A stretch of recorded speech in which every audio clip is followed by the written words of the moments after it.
When you picture surviving catastrophe, you see it, right? The concrete bunker, the steel blast door, a room sealed tight like a tomb. But here's the uncomfortable truth about most of those Cold War shelters. They were never designed to keep people alive for long. They were expensive, airless, heat-trapping boxes, and in some cases, they became deadly once a crisis actually arrived. While governments were selling fear wrapped in concrete, a quieter solution was spreading underground. A shelter so simple, so effective, it was built by people who understood one thing most survival plans forget. The ground itself is the greatest shield humans have ever used. After World War II, fear became a permanent fixture. The Cold War turned everyday life into a countdown clock, and families were told to dig down, seal themselves in, and wait. But real-world tests revealed serious flaws in the design.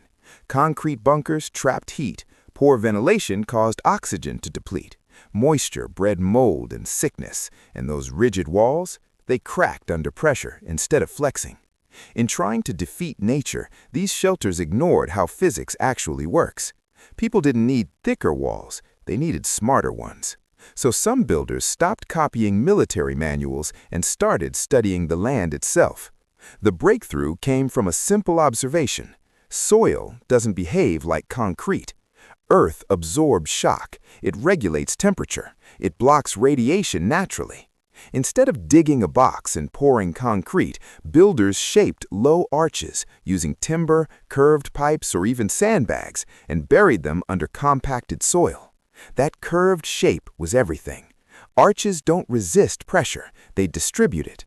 Blast waves flow around them instead of slamming into a flat wall.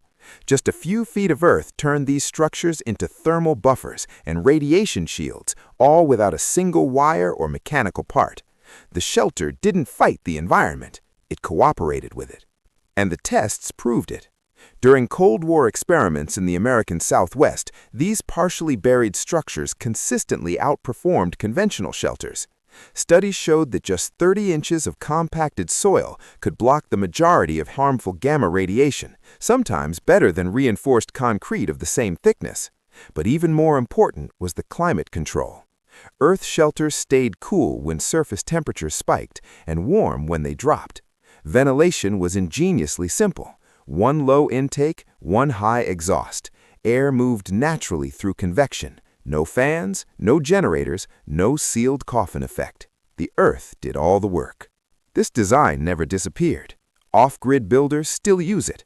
Modern eco-architecture has brought it back under new names. Today, earth-arched structures are used for tornado shelters, wildfire-safe storage, root cellars, and passive, climate-controlled homes. They all use the same principle. Mass, curvature, and airflow beat brute force. You dig into a slope, build a simple arch, cover it with earth, and add ventilation. You don't get a bunker, you get something better, a structure that blends into the land and survives because it belongs there. The real lesson of the earth-arch shelter isn't about fear, it's about humility.